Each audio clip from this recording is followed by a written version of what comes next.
No, you good. Oh. Just click record. Come sit down and click it. Okay, I'm coming.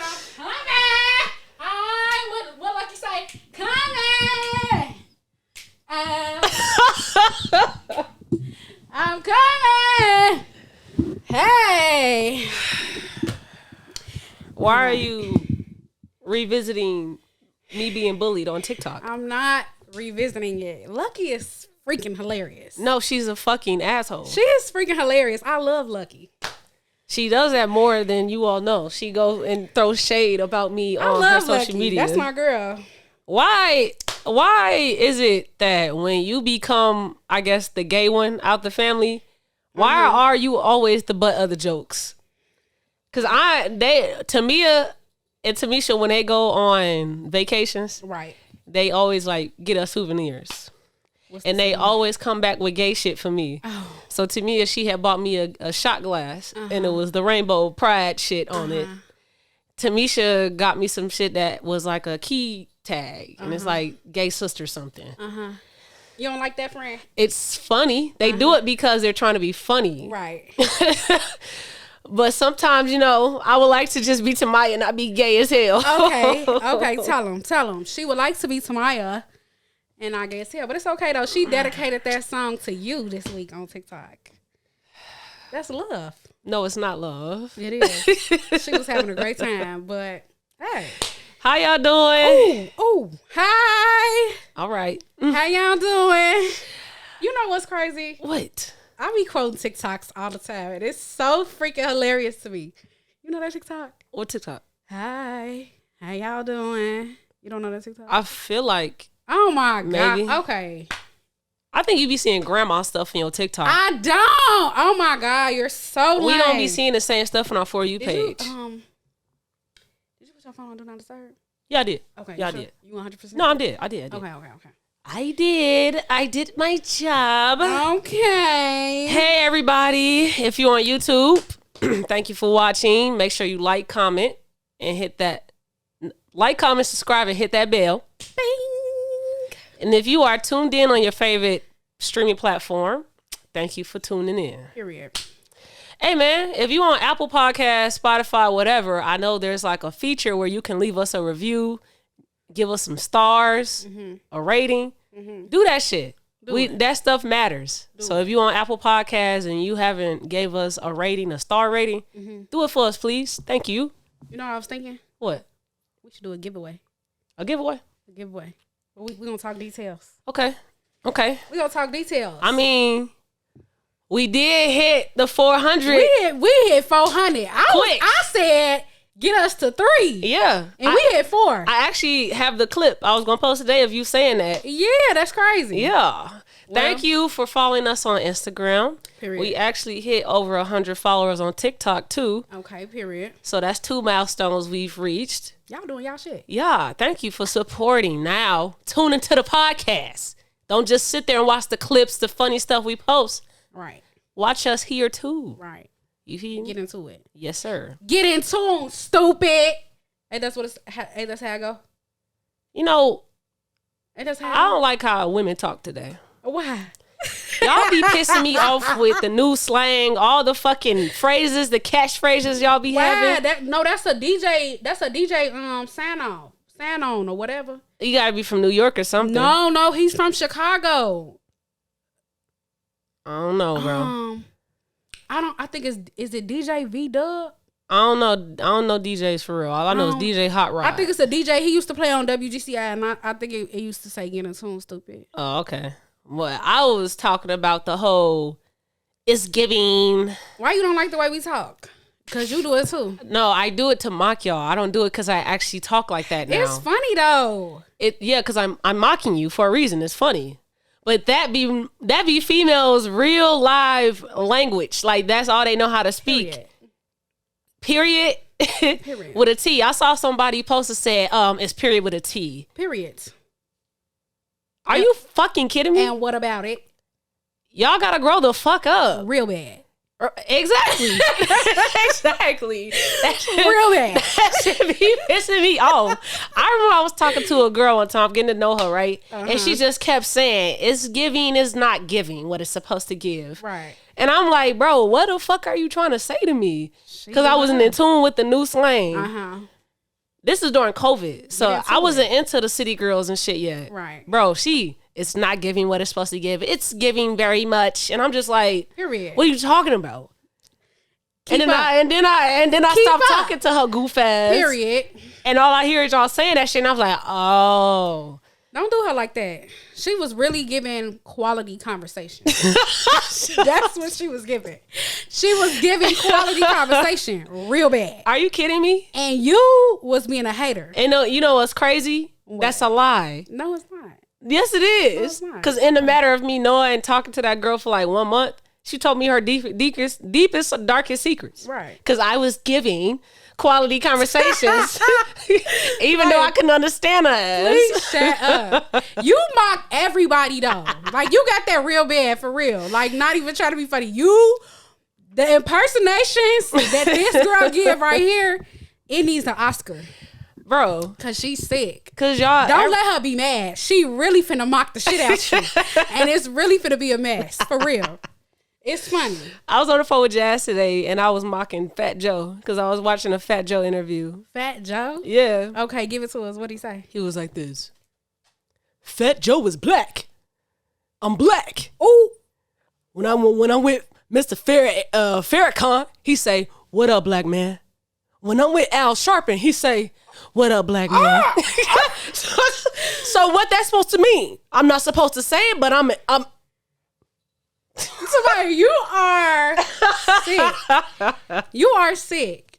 Don't do that no more. Don't do it no more. Stop impersonating these folks, okay? Everybody got their own little twang, their little whatever, how they talk, and I just be trying to emulate them so that you really know that I'm not trying to be biased. Like, I'm trying to give you their side of the story, too. Okay. So I got to talk like them so you know, like... You got to talk like them? Yeah, because sometimes when you be trying to tell the other person's side of the story, people be lying. They don't get everybody the full... But you be trying to tell their side of the story... and while being them. But it be sounding funny, though. Because the tone and emotion matters behind, you know, maybe but when you be mad, though, it be a different tone and emotion. You be, why would she say that like that? I don't understand. Because you got to know that I'm not tripping. She really did say it sarcastic, and I got to say it in her voice. Samaya? Okay, whatever, man. Whatever. At least I try to tell the full story, both sides, and not just my side. Grow up. Real bad. Whatever. Real bad. Whatever. Real Stop bad. that shit right now. Anyway, y'all. All right, man. This is episode 14. Is it 14? Yes, this is episode 14. Damn. Yes, this time is going by fast. 14? Yes. 14? Right? Yeah, it's 14. Yeah, this is 14. Stop tripping me out. No, it is 14. You're right. I'm Yes. just shocked. I'm shocked. All right.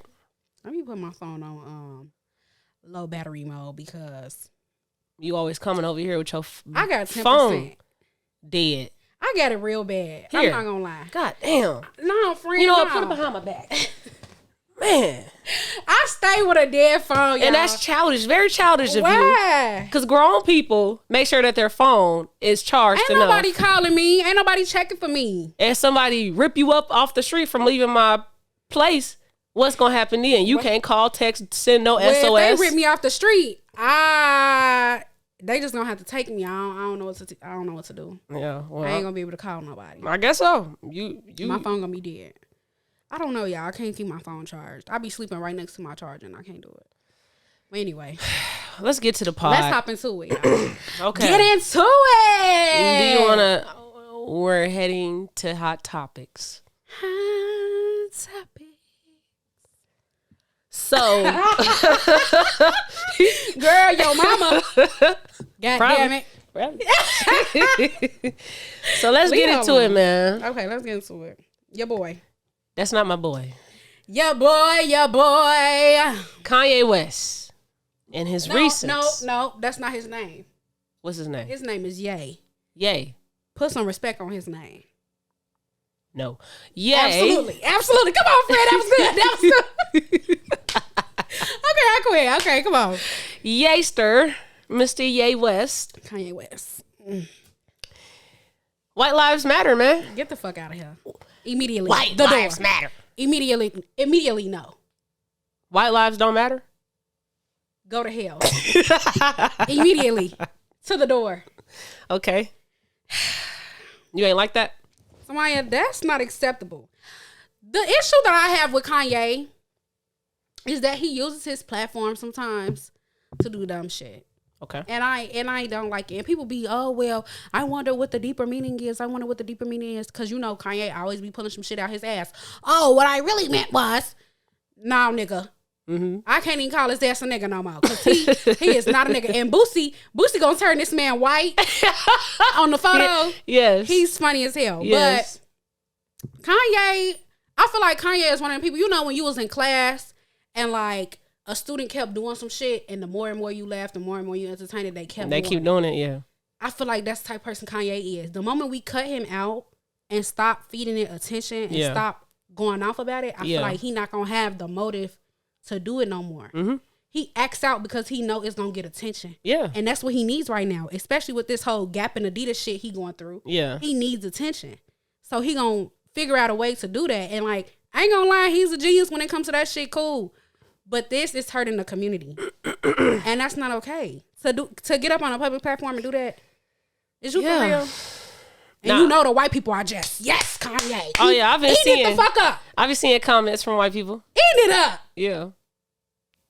Eating it the fuck up. But this not the first time though. It started with the Make America Great Again bullshit. And then the slavery was a choice thing. Now this bullshit. So I just want to know, Kanye fans, because I know y'all out there. What are we supposed to do?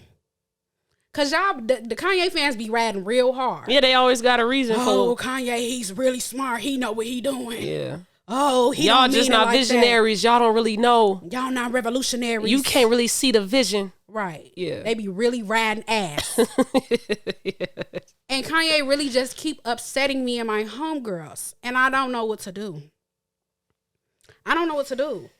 He has made some great music. He has brought a vibe for sure. But like he is a mess.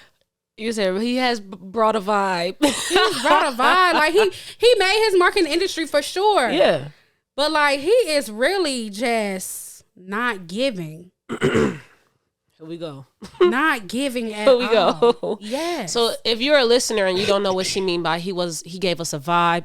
He was very giving. He's not giving. What she's really trying to say. So this is bad bitch.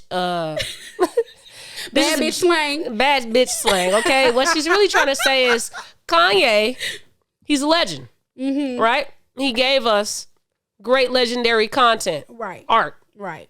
And right now, he's not living up to his legendary status. Correct. That's what she meant. Absolutely. All right. Okay. Thank you for that. Mm-hmm.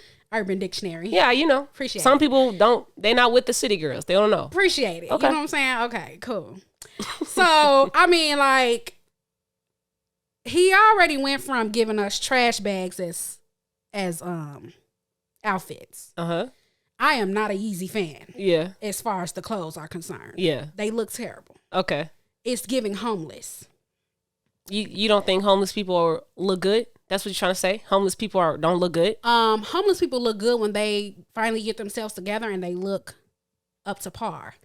But homeless people, baggy clothes, dirty, dusty, it does not look good. Absolutely not. That's not the new trend today? Samaya, I'm going to knock you out. People like to have scuffed ones and dirty shoes. You talking about white people. Let's be clear. Let's be very clear. Okay. The white girl ones are legendary at this point. Yes. At this point. With the baggy pants now. Oh, absolutely. The mom jeans and the white girl ones. Yes, that's absolutely. Not the trends? That is the number one concert goer outfit there is. So absolutely.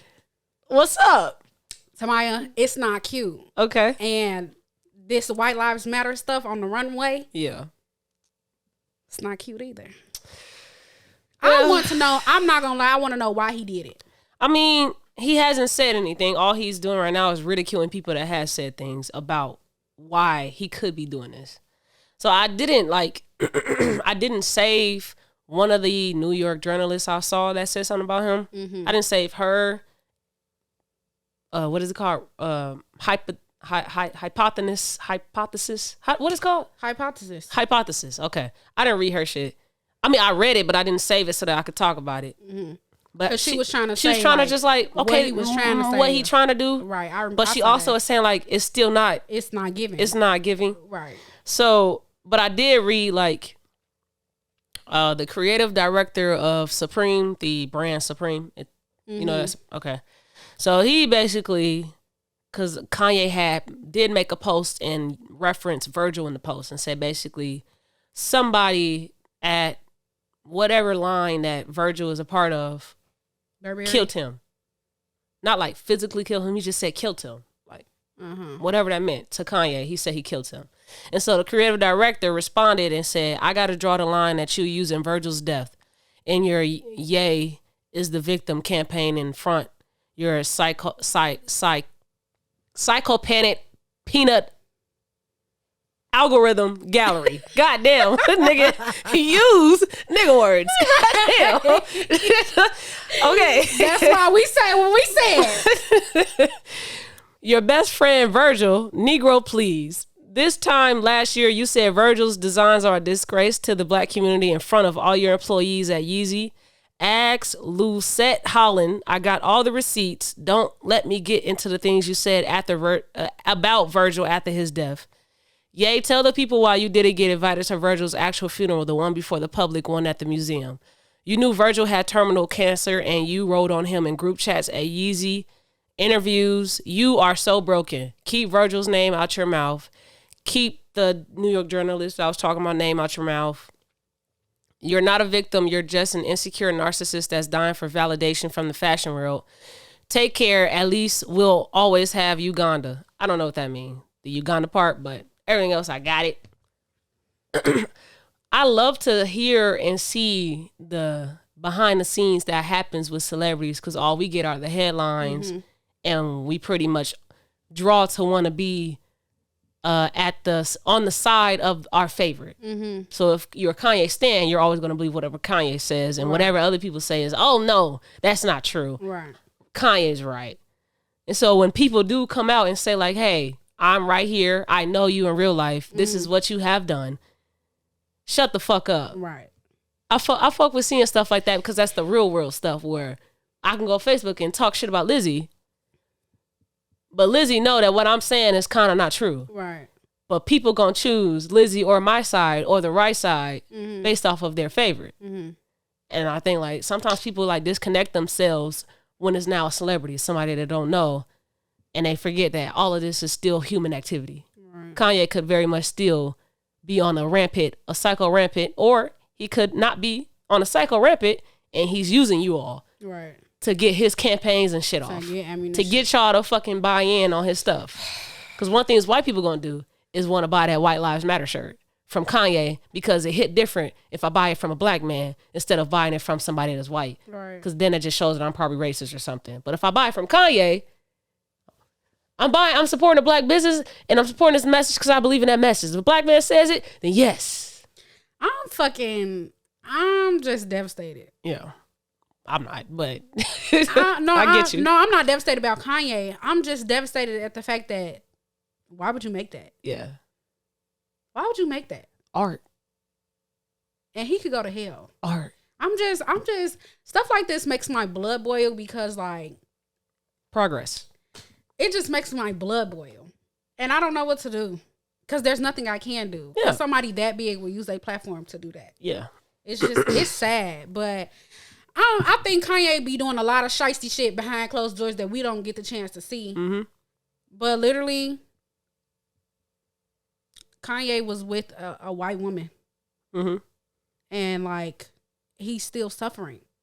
So to come out of that and say white lives matter, your whole life is in shambles, sir. He's contradictive. You've been acting out on social media for months now. When he was with the white woman, everything was copacetic. Barely. They tried to make it seem where it seemed like it was copacetic. He had nothing ill to say about the family. And now that he's out the family, out the loop, they're trying to keep my black kids from yada da da da da da da. But when she does return your text and want to talk to you, it's, I love Kim. Ew. I want my family back. Ew. Man, it's typical shit though. Like, you'll see Kanye doing it and you be like, oh, he has mental health issues. It's probably just him not take care of himself mentally. But if I was to do it, right, it's different. Like, Tamaya, get your fucking shit together. Right. What is wrong with you? I just want us to stop accepting him lashing out. I have a problem with that. Like this, not lashing out in the sense of having a manic or a manic episode. Not like that. I'm saying lashing out in the sense of like doing stuff like this. Yeah. Where he just gets on fucking TMZ and says slavery was a choice. Slavery was a choice. Mm-hmm. Then now this, and then like just all the stuff where he lashes out and does stuff that does not make sense. Yeah. I wish we would stop accepting it and paying attention to it because it gives him ammunition to keep doing it. Yeah. Because it's bringing more attention to him. Mm-hmm. It's sickening. I can't do it. I'm not gonna lie. It could be, I might sound like a hater and I disagree before I say it. Mm-hmm. I'm not in hating. Mm-hmm. I think this is a very valid thing to say. I think that whenever I hear celebrities say like, oh, I want to be a billionaire, I want to be the richest man ever, I feel like I already don't trust you to get to that. Right. Because you gotta kiss so many white people's ass. No, it's just like having so much money, like Jeff Bezos. He has so much money, and that man gave away like millions of dollars, and he's still one of the richest men ever. Mm-hmm. And you gave away $100 million to like some type of foundation that he had gave to like somebody that is a black figure, and he just gave him a bunch of money because he's doing good in the community. And so I'm just like, and you're still the richest. And so that only just further proves to me that we don't need to be billionaires for us to be well off and have generational wealth for our families. We just have to attain the right views and understanding of what it is to have wealth and just keep teaching it to our kids so that they also strive to have that same amount of wealth. We don't all have to be billionaires just for then our family to be well off. Oh, period. At all. And so when I be seeing people like, oh, I got $7 billion. His net worth is like $7 billion. And he does all of these antics to try to get us to further boost his life. Mm-hmm. Like, you don't have to do this. You don't have to destroy our community in the process of you trying to big up yourself and become more richer and more further along. Yeah. Like, attack these motherfuckers if you want to attack anything. But that's the thing. When you kiss white people ass, more money come along with that. Yeah. And that's why I said, like, that's basically like he's doing a lot of ass kissing right now because he wants people to buy his shit. Yeah. And he don't have them deals no more. Yeah. So, like, okay, fine. But I don't want to support because it's not really supporting if you're upset about what somebody did, but I don't want to bring attention to it. Yeah. Because why the fuck are you doing that in the first place? Yeah. It's disgusting. I don't want to talk about Kanye. If it ain't got nothing to do with good, I ain't talking about it anymore. Yeah. It's disgusting. It's really disgusting. But yeah. Hopefully he get it together. I hope knowing Kanye, he's probably not, but I hope he explain himself with this one because I hope he explained himself with this one because which one was worse? Slavery was a choice, the MAGA hat, or this? I think this one is the worst. I think this one is the worst. I think so because you slapping everybody in the fucking face. Yeah, he said like, "Oh, Black Lives Matter was a hoax." I try to tell y'all all that, and just doing this White Lives Matter thing is to show even further how this shit can really be a hoax, and I'm finna get so many white people to come behind me. Samaya, I get it. I don't want to talk about it anymore. I just wanted to say what I did see him say. He could say whatever the fuck he want to say. I don't care. Can't nothing reverse none of the shit he done did. Yeah. I feel like when you do this, when you on this platform and you do shit like that, you give people the power to react that are on the other side. And on the other side, I mean the oppressor. Yeah. I'm with you on that. You give them the chance to say foul shit. Yeah. Be violent. Yeah. Do shit to black people that they know they shouldn't do. Yeah. You give people, because then they see like, oh, he's doing it. Why can't I do it? Yeah. He got this big platform. It's okay. We could do it. Yeah. And that's the part I don't like because Kanye lives in a completely different reality than you and I. Yeah. A completely different reality. And that's the fucked up part about it, because he's doing that, and he live in Hollywood. He can do whatever the fuck he want to do. Yeah. But us, we're affected by that shit on the day to day. Yeah. You could walk out your door and be called a fucking nigger because of this shit. Yeah. Condoning bullshit like this. Like, that shit is not cool. Yeah. It's disgusting. It's fucking disgusting. But all right. We off that. No more Kanye unless it's good. You Kanye fans have a lot of thinking to do. Yeah. Because he is really on the verge. No pun intended. Now, moving on to a different menace that has been ramping through social media world, causing a bunch of havoc. The baby is who we're referring to. Yeah. The baby has been a menace since he gained mainstream success. Mm-hmm. It has continued to be a menace. He has done some shit. Even though he's supposedly blackballed right now. Him and Tory Lanez, twins. Just me and my twin in them. Short kings, man. Short kings. Period. I mean, ugh. Okay, so, what you gotta tell us? That's the word on the street. Mm-hmm, that he's blackballed. The baby is blackballed. I don't see how he wouldn't be blackballed. He has done some foul shit. Mm-hmm. When he first came out, he was cool. Everybody was rocking with him. Then the violent history started to appear. Mm-hmm. And that was it. And I think the last straw was the LGBTQ stuff. When he got on stage and said something about STDs. We know what he said. Yeah. Yeah. I think that was the last straw for everybody. And then after that, it was just like, okay, we hear from the baby every once in a while. But I don't think none of his music really blow up how it used to. I mean, it didn't. He sold 17K first week with his album that he just dropped. And if you compare just to last album, it was like 100K difference. Yeah. Which is extremely crazy. Mm-hmm. So, do you think like being blackballed is real? I think it is in some cases. I think talent speaks for itself. Because a lot of times you could do a lot of shit. Yeah. But people will still ride for you if you got the talent. Yeah. I agree. A lot of people will be like, oh, they did so, but they still dope as hell. Yeah. R. Kelly, for example. Yeah. I don't care what the fuck y'all gotta say. That nigga can motherfucker sing. Right. He wrote everybody hits. Right. Y'all gonna respect him still. Right. Yeah. Right. Literally. And we're talking about people that are like big name people. Yeah. So I think that you can be blackballed in some shit like, what's his name? The baby has done some foul shit. Mm-hmm. But I don't know if it's, I think this is going to sound bad, but I don't know if it's drastic enough for him to be blackballed by a huge community of people that used to listen to him. Mm-hmm. Maybe we're just getting tired of hearing the same sound. Mm-hmm. Because he literally, it's the same shit. Right. Literally the same dance, the same vibe, every single song. Mm-hmm. Maybe people are getting tired of that. I'm not a DaBaby fan, so I don't know. Yeah. But it could be that, and it could be being blackballed. I mean, LGBTQ community is huge. So you've lost a ton of followers just by that alone. So could he be blackballed? You don't think he would be blackballed? What you think? I'm not going to completely, reject that idea. Mm-hmm. I think if I give it a percentage between what could be the reason why he's not receiving the same success that he's used to receiving, I'll give the blackball 15%. Mm-hmm.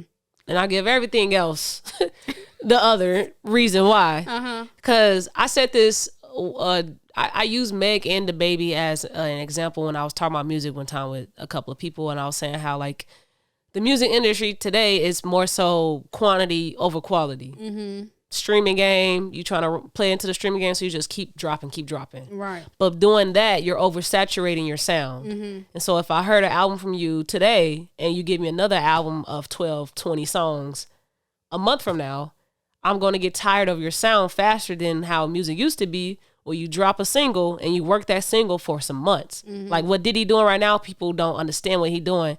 That Bryson Gotta Move On song, he's been working it for 4 months now. Mm-hmm. And they like, nigga, move on to something else. No. yeah. And it's because, and he said like, today's world got me fucked up. They want me to drop songs when they want it. Right. I'm going to drop songs when I want it, and I'm going to work my records how I want to work them. Right. One, he could be out of touch. Mm-hmm. And then two, I fuck with what he's saying because I'm like that. Mm-hmm. I'm not, it's hard to put out so much great content, great music, great art when it's like really coming from you. Right. Eventually, if you just buying records from a bunch of people, that ain't the same substantial music as it could be if you wrote it all from yourself. Right. Now you can get people to help you polish that song, make it as great as it could be. But if those same feelings and emotions came from you, that's harder to do because you damn near doing therapy. Right. Every single time is album time. You got to go through therapy. Right. Therapy ain't no just 1 week process. You got to do it until you feel like you've conquered what the fuck you came to therapy for. Right. And so I'm with Diddy on that shit. The whole the baby shit. And Meg, why I use them two is because they have given us projects almost every fucking 2 months. Yeah. And so everybody like, oh, Meg, give us a new flow, give us a new whatever. And she's like, but I am. But y'all can't really hear it because y'all just so stuck on what Meg's sound is that you can't hear the new nuances and the stuff she is doing. The she has to slap it in your. Listen, she could have kept that. She had to slap you in the face with stuff like that. For you to really see that she is giving you different shit. It's just I've given you so much of my style that you can't hear when I'm actually giving you different nuances. That song do sound different. The baby ain't gave a shit different. I'm sorry. Right. He can try to do that singy shit. Let's go. Because he's giving us some songs where he try to sing on it. But the shit suck. Right. So I'm sorry, but I don't like that. Yeah. It's not good. It's not good. The baby, you're not. He's shown that he is talented. He knows how to rap. Don't say that around B. Simone. No, because B. Simone said this in a recent interview I saw her do. What'd she say? They was talking about the Rory and Mal podcast. I'm a huge fan of it.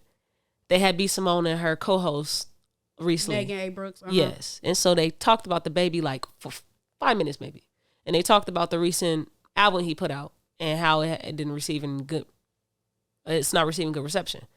And so Buddy Mal was like, oh, I think he's just too talented to have to do all of these gimmicks and stuff with his music. Why you just can't give us quality music and not you throwing shots, using Meg as your marketing schemes and stuff. Fucked up. And so B. Simone's like, yes, I agree. He's very talented without saying too much. You know, when you talk about your friend and you agree with what's being said about your friend, but you also can't shit on your friend. Yeah, but I get what you're saying, but she be, the baby's the GOAT. The baby's the GOAT. B. Yeah. Be fucking for real. What they say? Be fucking for real. Another one. Just throw him out the whole podcast. Be fucking for real. Yes. He was cool when he first came out, but like now, okay, give us something else. I don't think it's all because he's blackballed. I think it's because we're tired of your fucking music. It could be that. It's not good. It could be that. It's not good anymore. It was good when you first introduced it to you. How you feel about what he said about Meg in the song? I didn't give it any streams. Like I just saw clips and stuff. I didn't saw give clips it any too. I didn't listen to the whole song. What was it called? Boogeyman or something? I don't know. I think it's called Boogeyman. But why would he? What is with niggas and kissing and telling? I don't know. I think they think it's a flex that you fuck somebody. That's so weird to me. Like females do it too. Like, but to get back at you, they like, fuck your nigga. Yeah, but like, I feel like that's different though. I feel like that's different in the sense that like girls. Tamaya, we was not supposed to spend this much time on this, but let's go. Let's go for real because you know how like what's his name on Dream Channel? We talked about his interview. Irv Gotti, yeah, kissed and tell about Ashanti. It was dragging her. Yeah. Now we got the baby. Like, what is with niggas kissing and telling? I don't know, man. It's so lame. Shut your mouth. I think you bragging about the people you've had sex with, it's not a flex to me. Because I feel like anything that we do on a normal basis is not a flex. We all have sex. Also grown. Are you in high school? Yeah. I feel like high school niggas do that. Yeah. Yeah. Because we all wasn't having sex in high school. I put it in. We wasn't having sex. That's something new. Lame as fuck. Oh, I just lost my virginity to the popular girl in high school. Like, I get it. Right. But now that we're all grown, we all supposed to be striving towards success. Why are you telling my business? Why do you care that much to sit up there and be, I fucked? I mean, he has his reasons, but it's still lame. I think bragging about, and that's why his ass blackballed right there because he's lame. He do lame shit. What he do? Shoot that lady in Walmart or some shit like that? No, he had shot somebody out of self-defense in Walmart, but he had slapped a fan that was a woman at a concert that was, I think, either grabbing on him or she was trying to record him. And he had slapped her in the face. Didn't he kick somebody in the face too? He had beat some people up at the mall. Like, it's a bunch of stuff. He's lame. Lame. He's been a menace. He's been a menace. Lame. Just lame. I don't think he's blackballed. That's my, you dig? You said what you said. Yeah, that's it on that. Yeah. All right. Now, we can move straight to, no, we can do that real quick. Dark humor? Yeah. You sure? Yeah. What you was going to say before that? I forgot about that. Go ahead. Oh. So y'all, the people on the social media, TikTok, what else? All types of stuff. Everywhere. Facebook. Everywhere. Twitter. Everywhere. Now, did you start watching it? No. Okay, we talking about Jeffrey Dahmer series, y'all. I watched it a little bit. Mm-hmm. I think I got to like episode 3. Okay. But episode 1, I watched one day. And I just was like, I can't watch no more. I couldn't, like, after episode 1, I felt like I needed some time to reset, to just get away. Yeah, because it was so much going on. It was so much all at one time. I was just like, I don't see how people are sitting here watching this all the way through. Mm-hmm. That's besides the point. Episode 1 is really that heavy? It was very heavy to me. Yeah, okay. It was heavy because a lot of people say that. Yeah, okay. It was heavy. It was heavy. It was just like a lot going on. I was like, damn, this really happened. Mm-hmm. Really? Yeah. So it was really heavy, but after that it gets a little bit better. Okay. I'm not gonna tell you too much if you decide to watch it. Makes better meaning lighter. Yeah. Okay. Yeah. Better meaning lighter. Like they get into the storyline a little bit of how he ended up at that. So they pretty much started off fucking killing and eating. Yeah. It was real gruesome. We jumped right into it. Okay. And then they slowed it down a little bit. Okay. So I'm at the slow part. I don't know what happens after that. Okay. But yeah. But y'all are on TikTok making jokes about Dahmer series, and it's crazy to me. Mm-hmm. It's sick. Yeah. Do y'all realize that this stuff is like this really happened? This is really like people's stories. This is trauma that families are bringing back up, reliving. Yeah. And this is funny to y'all. I feel like it's not funny until it's you. Mm-hmm. And that's the problem. Like, people be kikiing, ha. Oh, it's so funny. Oh, Jeffrey Dahmer dance, da-da-da-da-da. Until, what if it was one of your family members? Nah, you gotta just say them. Because they don't be caring about family, too, sometimes. If it was you, who you gonna call on? All that. Right, that shit is not funny. The whole, you been seeing the TikTok where with the sandwich shit. With the sandwich. Yeah. Are you kidding me? Like, I get it. Go ahead and joke about the nigga that had to dance his way out of being killed. But for you to talk about the cannibalist shit, I it's saw crazy one of them for me. too. The guy that had talk about some. This what happens to me when the tequila kick in. This is a picture of him. Do y'all know how scary that probably was for him to do in real life? Yeah. Like, y'all be making jokes out of anything, and I understand dark humor is supposed to be funny. It's supposed to be funny, but it's not funny when it's about somebody else's trauma. That's ridiculous, and it's sick. I think it's a different way to present dark humor. Like, dark humor can be like, I think about myself getting hit by a bus sometimes. Ha, ha, ha, ha. Right. But to make humor out of real life situations that does not happen to you is not funny. Right.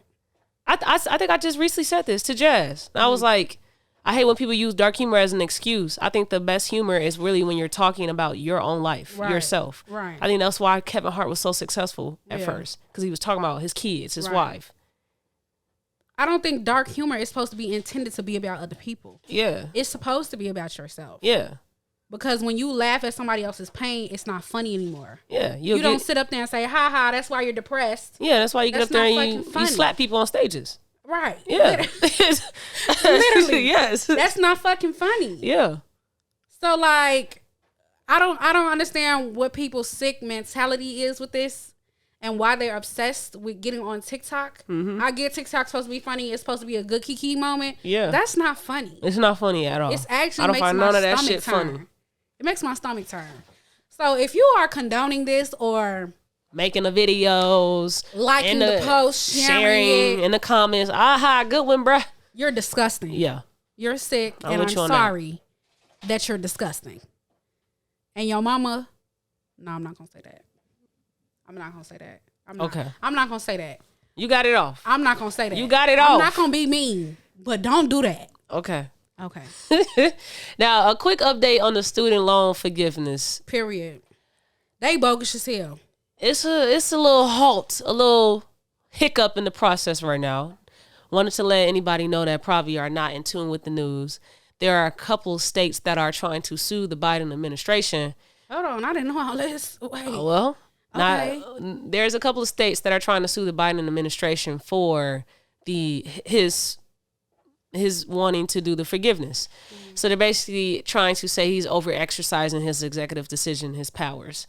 And so they're suing. And so the Supreme Court has to make some type of decision on if they can proceed or if they'll dismiss the lawsuit by, so it happened in September when they put the lawsuit through.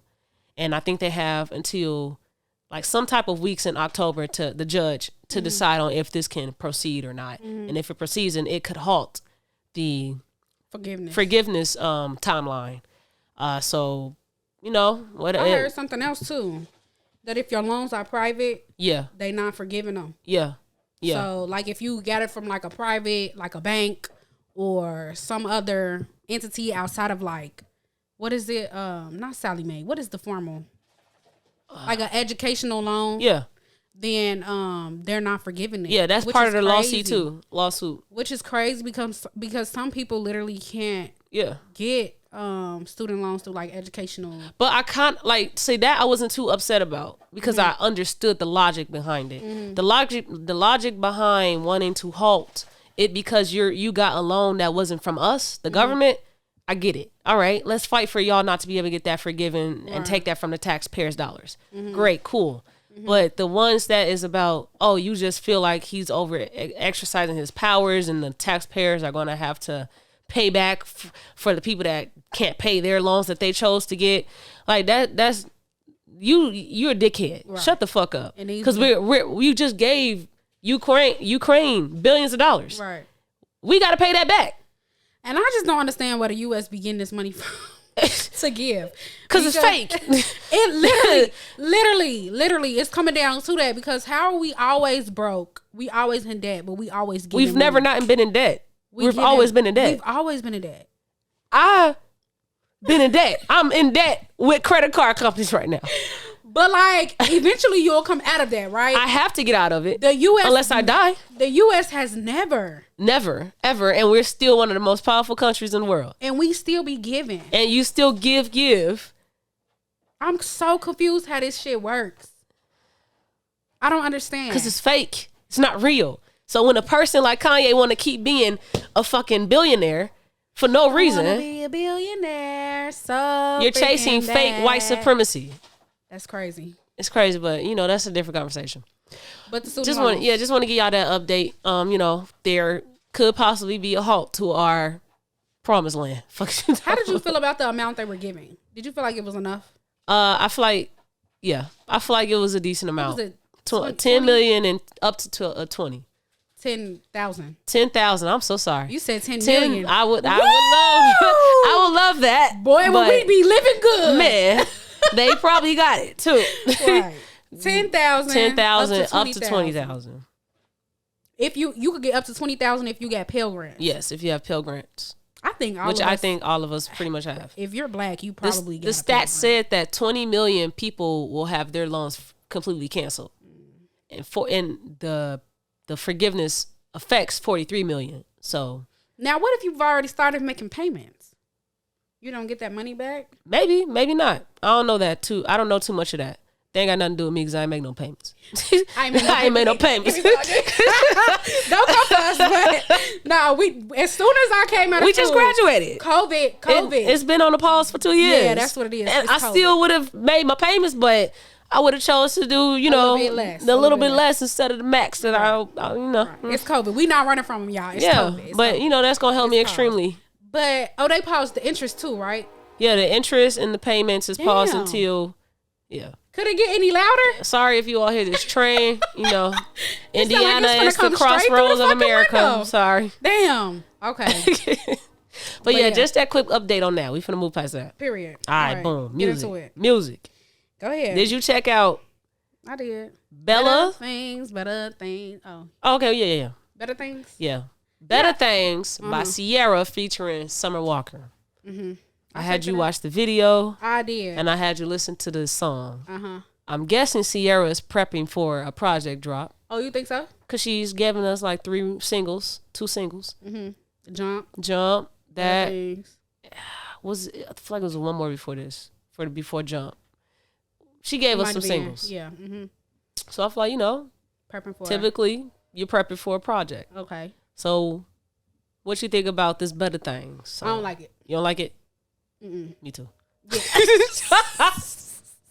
I don't like it. I don't like it. I don't like it. It's not giving. I had expectations for it. Damn, I don't like it. I feel like we could have got so much more from Summer.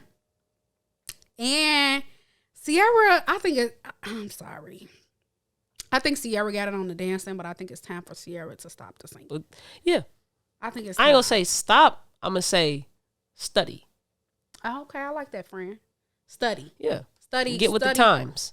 Come on, friend. Yeah. I like that. I like that. Come on, Sierra. We love you. Yeah. We love you. That's why I give all her music a shot, just to see if she finally get it. Yeah. You just feel like she needs to study. Yeah, she just need to study. Okay. How she can translate her style to be today's style without still losing too much of what she does enjoy to do. Right. I love her dancing. Yeah. The pop lock drop. I can get with that any day. Yeah. Love it. It's fresh. Her energy is great. It's refreshing. Absolutely. Yeah. But the songs, what you call it? Lyric content. Yeah. Lyricism. Yeah. Lyricism. Lyricism. No, that's not the word. Lyricism. Lyra. It's not lyric. Lyricism. Lyricism? Without the R. Yeah. Okay. It could use a little touch up. Yeah, I finally got her. Why? I knew a word. Oh, you're so irritated. Oh my God, you're so annoying. Go ahead. Oh my God. This girl always messes up words. Oh my God. Anyway, yes. Lyricism. Okay. Mm-hmm.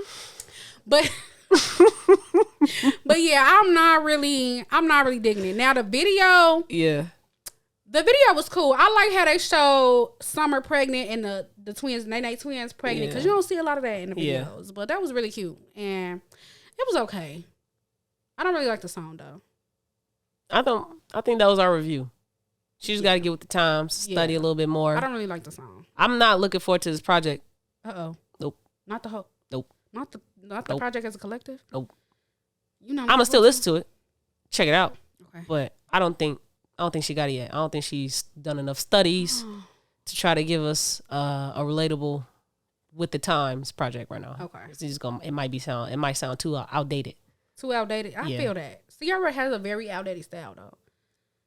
She gives me Missy Elliott. Yeah. And but Missy Elliott can give us something today. I'm sorry. She can, but you see how she is kinda in the back. Yeah. In the back. I can get Sierra still trying to do music though, because that's something she really that's a part of her. So how can you, it's like retiring from a sport you've played all your life. You don't know what the fuck else to do with the world. And so you still play pickup.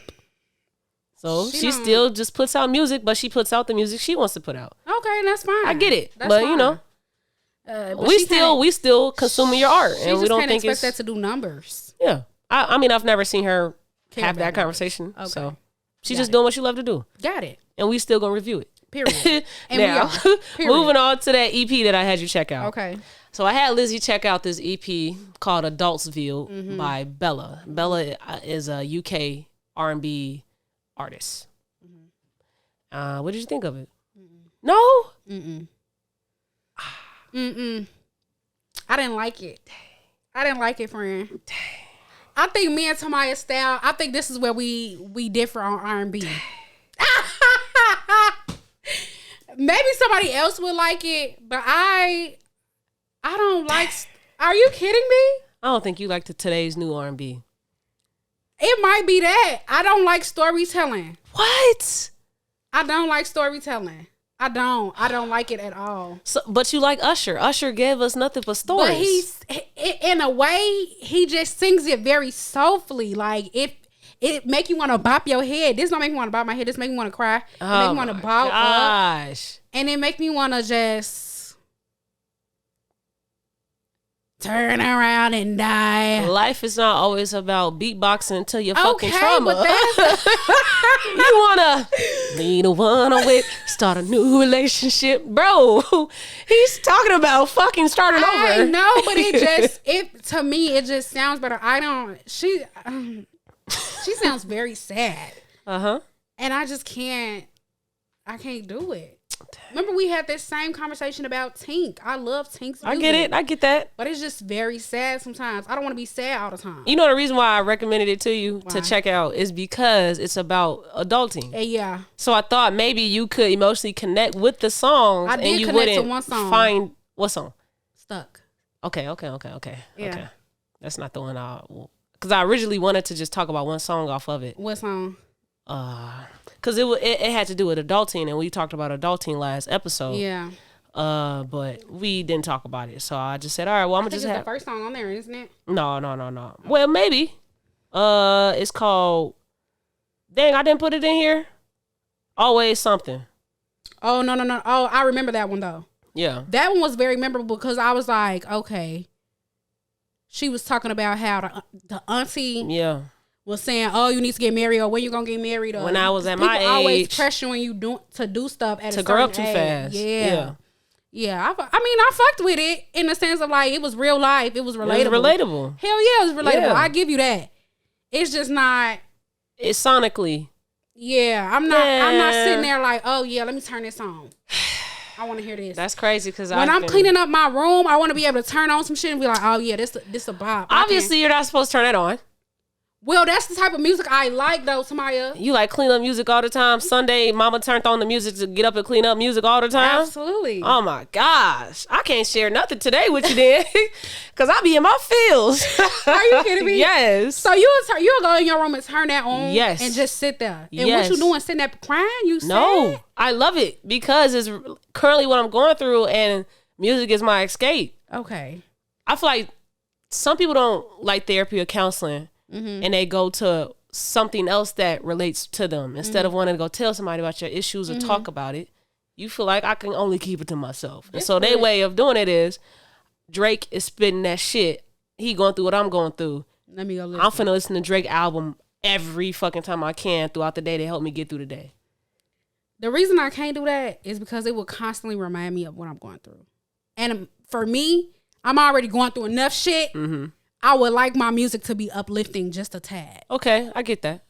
Now, if I'm sad and out, maybe I will go put on some sad, make me cry a little harder. Yeah. But I'm by any means. Cry down the wall. Yeah, slide down the wall. Yeah. I don't know. Teardrop falling on my pillow. Yeah. I don't want to do that. Yeah. When I'm cleaning up my room. I don't want to do that when I need to get in the mood to go do something. Yeah. So that's not, I can't do it.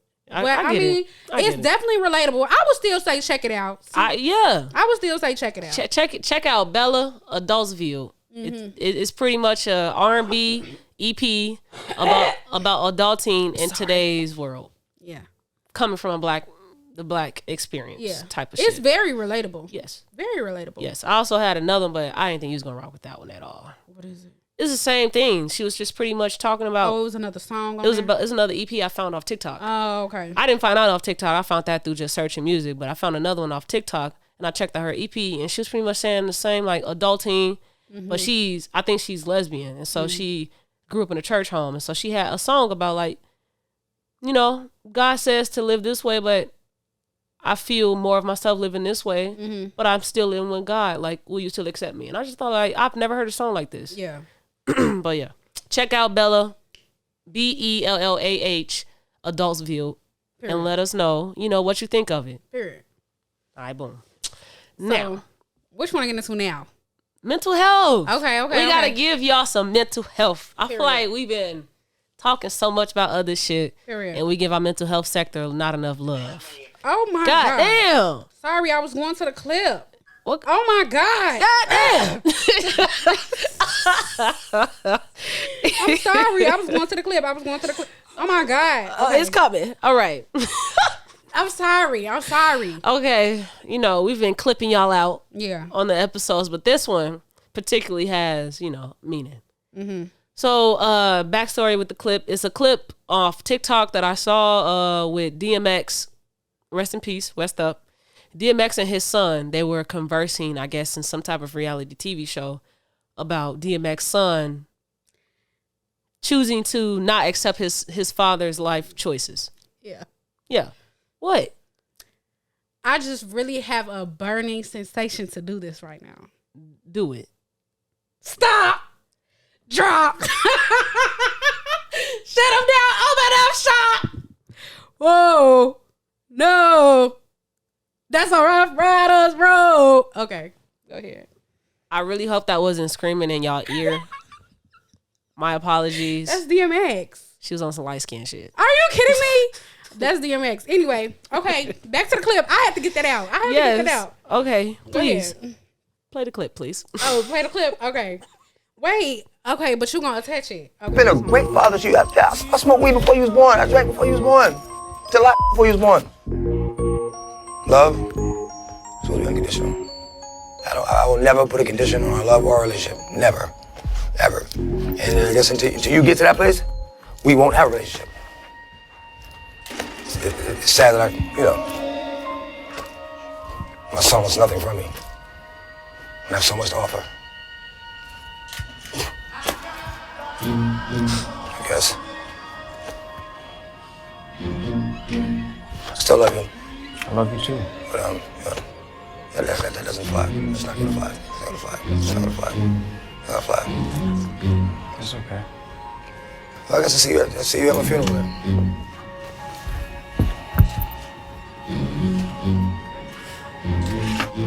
Yeah. All right. So, if you are confused and you need more context to that clip, I will give it to you. period. More of the story. DMX is and was an addict, drug addict. Mm-hmm. And his son basically had an intervention or conversation, sit down, talk with him and some family members about how, hey, Dad, you have this ongoing issue and you're not trying to recover from this issue. And it hurts me to see you go through this, but I do not agree with it. And I have to distance myself from you because you're not trying to help yourself and that therefore is hurting me. Mm-hmm. And so DMX gave him that whole spiel of what he said about his son wanting to do so. Narcissistic BS. Okay. And so that's your context for the clue. Yeah. The clips in case you needed it. Yeah. What was that it? When Ayanla fixed my life? I saw Ayanla in the background. If you saw her, but then it probably was on there. Okay. I didn't do any research on where the clip came from. Okay. But yeah. What are my thoughts? Yeah, what are your thoughts on that clip for one? And then we'll get deep into it. I think it's sad. And maybe a lot of children go through this with like parents, but I don't know.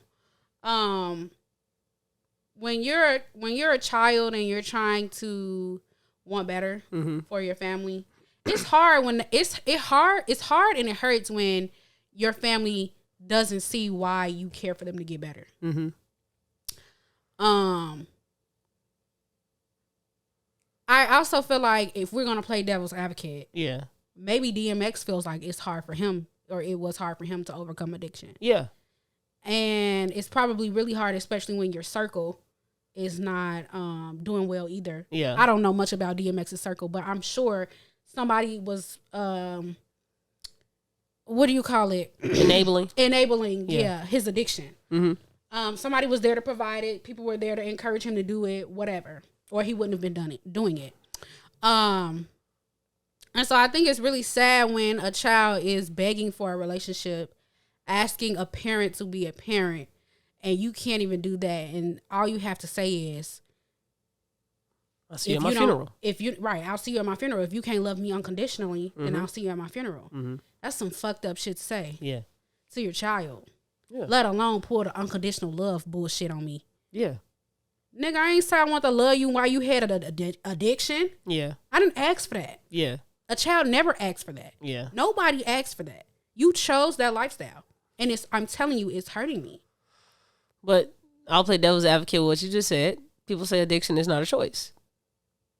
It's something you can't overcome at the moment. So it's not you're not willingly choosing to be an addict. Well, I will say this to contribute to what you said. Some people have addiction that runs in the bloodline. Yeah. It's not always. You believe that? I think it is true. Really? I think it is true. I'm on the fence with that one. I think it is true. Because sometimes, I think part of it is it runs in the bloodline, and the other part of it is growing up and seeing people do it. And you have choices to make. Either you can fall into that same accident, or you can choose to completely run away from it. Yeah. But I do think once you do it, is what I'm saying, it feels really good. Yeah. And you keep doing it. And that's the part that's hard for people to break away from. Yeah. And so that's why people say, oh, addiction runs in my bloodline, because they don't want you to get into the habit of trying things. Because the moment you try it, that's it. People who addiction doesn't run in their bloodline, they may be able to try something and break away from it and be like, nah, I'm good. I don't want to do that no more. Like, I'm straight on that. I don't know if that makes sense. I'm gonna let you keep going, because if I go off everything you say, it could turn into a tangent. Okay. So, but yeah. I just want to say, like, it's just sad. I will be devastated as a child. Yeah. To hear that from my parent. I'll see you at my funeral. Yeah. Like, damn. And didn't he actually die from an overdose? Yeah. Yeah. Yeah. So how ironic is that? This video was years ago. Yeah, years ago. Years ago. Yeah. And he died from an overdose.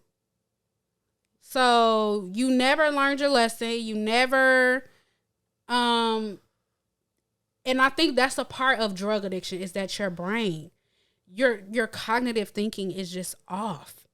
Why would you sit there and say that? I mean, probably was because he's not 100% rationally thinking. Like, he's addicted to something at the moment. So you don't have full control over everything there is to be you. It's just so sad. I've never been in a place where I was addicted to anything or had to break away from something or anything like that. So I have no idea what that perspective is like, but I could only imagine that it would be extremely devastating to experience on both sides. Both sides. Yeah. Because I know people that are addicted to things, they wish they could. Yeah. But something in their brain, it just doesn't click and they can't. And some people do go to rehab and they do get themselves together for a little bit of time, and then they fall right back into it. And I don't know what it is. Addiction is a touchy subject for me because I don't understand it. Like, I understand it for myself, but I don't understand it for others when they have their addiction story. Right. Because I'm not addicted to harsh things. I'm addicted to leisure. Like, right. I was addicted to hot chips. I'm serious. Don't laugh at me. I'm serious. Hot chips? Hot Cheetos. Okay. I was addicted. That's still bad for you, though. It's still bad for me. Right. And I know this. I know that. I knew this. Hot Cheetos, though? Hot Cheetos. And I have asshole I have on fire? That's what I gotta get to. That's okay. So, like, when I hear people say, like, oh, my mom's addicted, I'm like, damn. Well, only she can get herself out of it. Right. Can't nobody else get you from out of addiction for anything. Right. You got to do it. And then, like me, my only experience with addiction for myself, not for others, because I have people that are addicted to harsher things than what I've been addicted to, and it affects me. So, but just my own story of being addicted to something, it was hot chips. And that shit might have been a reason why I have internal hemorrhoids. And so I know that I am addicted, but I'm still eating it. I don't know what the fuck it was giving me, but I just loved I had a huge hot chip crave. And every single time I eat hot chips, this shit fucks up my asshole every time I have to poop.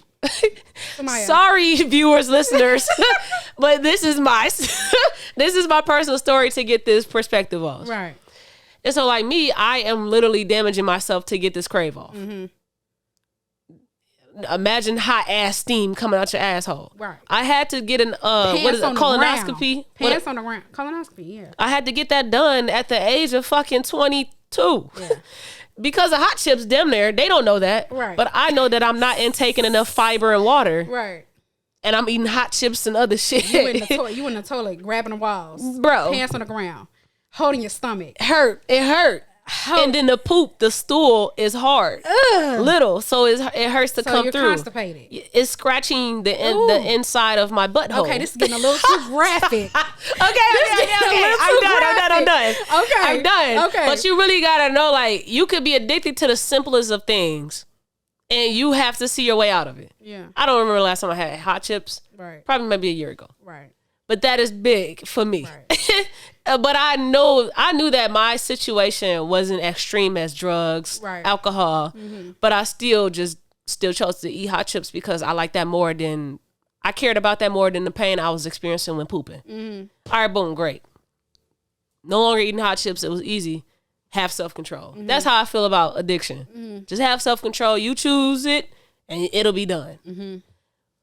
But when I have conversations with other people that have addictions to harsher drugs, harsher whatever, it's so hard, so much harder. It's not that easy said and done. It's whatever, yada yada. So I don't understand addiction because I think the part about the drugs that and let's just be clear, any kind of drug, including marijuana, for you motherfuckers out there that think that you can't get addicted to weed, an addiction. Yeah. They be, I'm taking a break so my tolerance. Get the fuck. Anyway. I think the thing with drug addiction or any addiction really for that matter is the levels of dopamine and that people feel so good. Which is maybe because like maybe they're sad, maybe their life is so shitty they're always sad, they just want to feel good. Mm-hmm. Like that's what a lot of people say when they on drugs real bad. They say, I just want to feel good, I just want to feel something, I want to feel something. They don't feel anything and they just maybe they just escape from reality. Yeah, maybe they just lost a loved one and bad shit keeps happening. They want to feel something, they want to feel cope through it with something else. So I think the main thing with addiction is this, like, you're so far removed from reality that you don't even want to know what that reality really is anymore. Mm-hmm. Because you may hit the ground like rock bottom. Mm-hmm. For real. If you was like not high for 30 days, you may really hit rock bottom. And I think that's the crazy part about rehab is that people probably do really hit rock bottom and they have to be able to survive that and come out of that. Yeah. And when you step back into life, you have to be able to sustain that or you're going to go back because people are so like scared of their realities. They don't want to deal with nothing head on. And that's not saying like, people that do drugs are terrible people, because they're not. A lot of times they're actually great people. Yeah. They just make poor decisions. Yeah.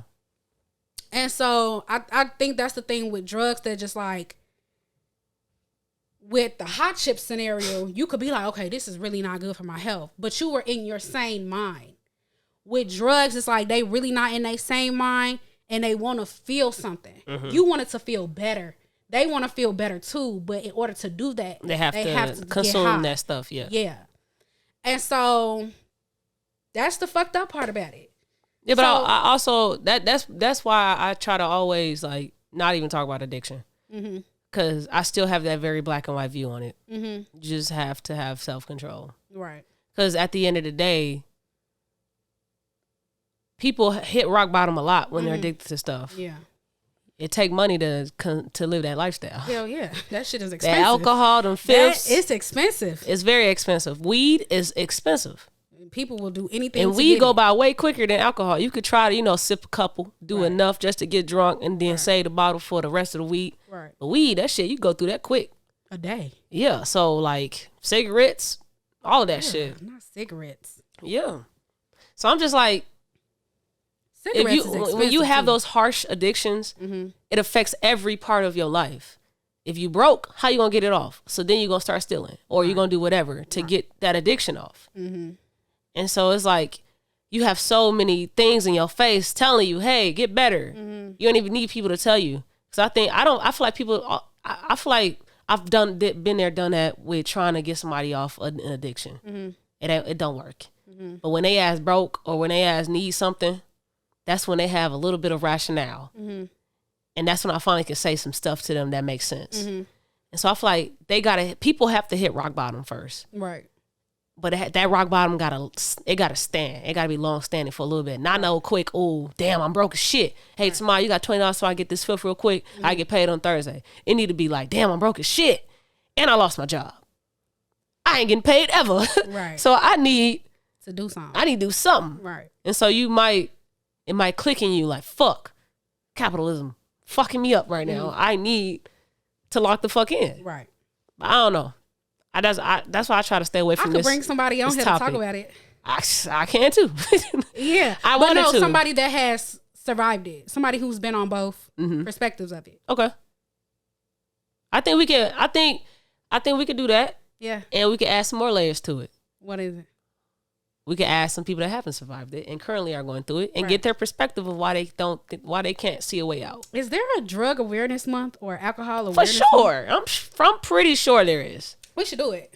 We could do that. I'm down for that. All right, bet. I'm down for that. And if you have a story similar to this and you think you would have some great conversations with us, insights, hit us up in the DMs and messages. Let us know, Because for real, devil's advocate is real, but I really would like to know, what's the psyche behind it? Yeah. I really wanted to talk about this clip more so because of the whole unconditional thing. Do you think that unconditional love is real? Can you have unconditional love for somebody?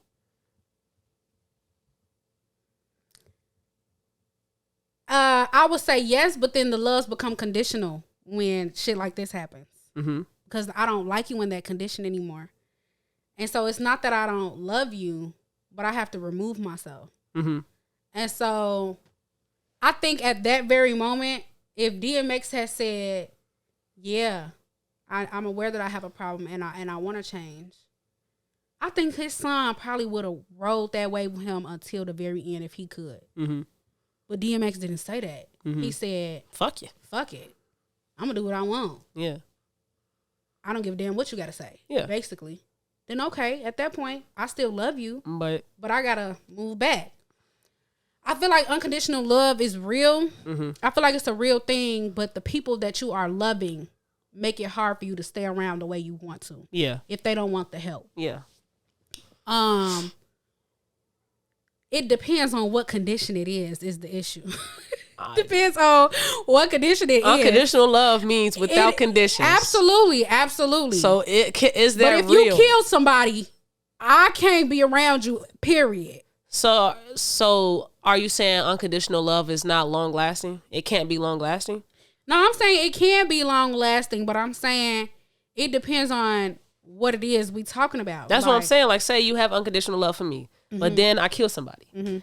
So now you have to remove that unconditional love that you once had. No, I don't have to remove it, but now you have affected me in the sense that you done something that I don't morally agree with. Yeah. So I love you. Like, I feel like when you say love, I think people throw the term love around loosely sometimes. No, I said unconditional love because love is love, but unconditional love is different than love. Unconditional love is throughout your fucking dirty draws, I love you no matter what you do. Oh, absolutely. But the thing is, when I say I love somebody, I feel like it's already unconditional. Cause I don't tell random people I love them. Like, yeah. I really, like, my friends, I tell them I love them because I be serious. And at that point, it's unconditional. I may tear your ass apart behind closed doors, but I don't know. So there's nothing I can do to you for you to stop loving me. I wouldn't stop loving you, no. Would I probably be like, Tamaya, you're really pushing it. Tamaya, or maybe would I step away if you did something that was really morally wrong? Yeah. I would step away, absolutely. But you'll still always love me. Absolutely. Okay. Absolutely. Okay. So that's what you think unconditional love is? Like, no matter what, you're still going to always love that person. Absolutely. And if you got yourself together and fixed yourself how you supposed to be, and you say, okay, I'm really sorry, I knew that wasn't right. Open arms. Period. Like if DMX got himself together and said, hey son, I'm really sorry when we had that time that 10 years ago or whatever, I was just really in a dark space. I'm sorry. I'm trying my best. I'm going to get clean. Yeah. At that point, open arms. So let's say he never did that but the son says, well, I still love you, Dad. Yeah. Is that unconditional love? Or is that love with conditions? I think that's unconditional love. To still say, well, I love you, Dad. And I think it's unconditional love, period, at the fact that he tried to sit up there and tell that man, look, I want a relationship with you. A lot of people would just walk away and just say, fuck it, I don't care. Mm-hmm. And still care, but like they don't have the courage. I feel like it took a lot of courage to do that. Mm-hmm. To sit up there and tell your parent, like, I'm sorry, but you're a fucking addict and I need you to get better. I feel like that took a lot of courage. Yeah. And so I think it's still unconditional love because, like I said, if his dad said, oh, I'm going to get myself together, even if it was years later, I feel like his son still would have welcomed him with open arms. It's unconditional because I feel like the love will never change. Mm-hmm. But your actions depend on how close or far away I am to you. Okay. If you decide to get yourself together, if you decide to be a great person and do the right things, then okay, I'll be right there with you every step of the way. Mm-hmm. But if you decide, oh no, I don't want to do that, I have to love you from a distance. It's still unconditional, but I have to love you from a distance. See, I think you might be changing my perspective on what the definition of unconditional love is. Because I used to think that it was just like, I love you no matter what you do. Mm-hmm. You can kill somebody today, I still love you the exact same way. Absolutely not. So your love changed if I kill somebody today? My love don't change, but I can't be. I don't want to be associated. So is that really still love? Unconditional love? If you choosing to change, do you view me any less? Yes. Yeah. Okay. So I'm saying like everything changes. That person you are, the person who killed somebody, is not the person that I know. So if you say if today me and you we walking down the street. We are how we are now. We're very close, whatever. Mm-hmm. You shoot somebody. Mm-hmm. I don't know that Tamaya. Yeah. That's not who I know. That's not the one that you love. Right. So now you love me less. I don't love you any less. I still love you. But if the same way you have what you have done is morally incorrect. It does not align with what I do at all. Yeah. I don't love you any less. But if you went and got yourself together and said, yeah, Lizzie, remember that day when we was I don't know what I was thinking. I don't know what I did. I'm so sorry that happened. Yeah. I'm a changed individual. Yeah. Then cool. I'm going to welcome you with So I have to change? Absolutely. I think that's a part of But what if I never love. change? And that's now me. If you never change and that's now now you, I still love you, but I have to remove myself from the equation. You could still love somebody and not want to be associated. No, I agree with that. That can be living duality. Mm-hmm. It's really just the matter of, does the love change? Because I can say I love you and that's it. Mm-hmm. Blanket statement, I love you, Lizzie. Mm-hmm.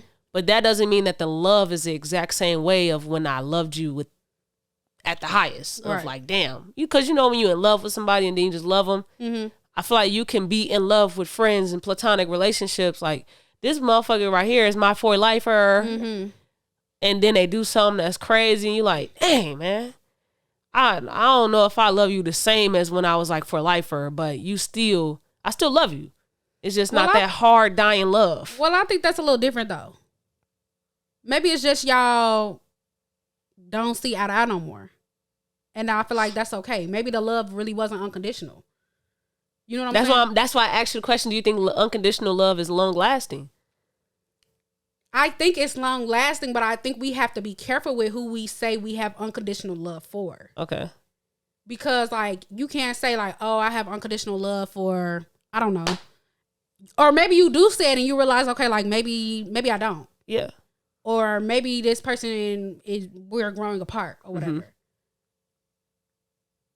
Then like, it's not that you don't love that person. It's just that you don't have unconditional love for that person. That's why I've been saying this whole time. It's like, is it love or is it unconditional love, Lizzie? Because you keep saying, I still love you, but you're saying I unconditionally love you when it just is, I love you. It's no longer unconditional love when I can murder somebody. It's just, I love you still, Tamaya. No, I'm saying I still unconditionally love you, Tamaya, even if you murder somebody. Yes, I'm saying the person that murdered somebody is not the Tamaya that I know. I still unconditionally love Tamaya. Okay. I don't unconditionally love murderous Tamaya. Okay. And if you went and got murderous yourself... Tamaya is still me. But if murderous Tamaya said, I'm going to go get myself together... I never said it. I'm still... If you were just murderous Tamaya... Yeah, because I agree with murder. I love you unconditionally, but I have to love you from a distance. Okay. So it don't matter what the fuck Tamaya do. You gonna still love me the exact same way as when I never was a murderer. I still love you. I have to just remove myself from the equation. No, okay, you can still love me, but you're gonna love me the exact same way as the Tamaya that wasn't a murderer. Am I gonna pick up the phone and say, "Hey, girl, what you doing?" You ain't gotta treat me the exact same way, but are you gonna still love me the exact same way? Absolutely. If somebody asked me, "Oh, how's Tamaya?" and you murder somebody, I would say, "Damn, I really love Tamaya. I have unconditional love for Tamaya, but unfortunately, Tamaya did X, Y, and Z, and because of that, I have to love her from a distance." Okay. Now I gotta sit and reflect a little bit more on unconditional love, because I was so set. Unconditional love is not real. It's flawed. You should not have unconditional love for people. That sets up boundaries to be broken. The person who is creating the condition, is causing it to be hard to love them. Yeah. So like, damn. It's not that you can't give unconditional love. It's the person that's creating the condition that's tugging on the relationship. Yes. So I feel like you can give unconditional love. You can love somebody to death do you part. Yeah. But it's up to the person who's creating the condition to be like, hey, that's my fault, or apologize or whatever. Yeah, but murder is a different apology than just, hey, I didn't know that was your food in the refrigerator.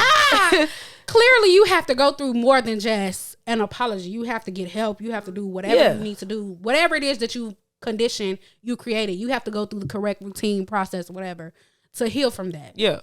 But after that, I feel like if you've correctly done what you're supposed to do, why wouldn't I be receptible to who you've become?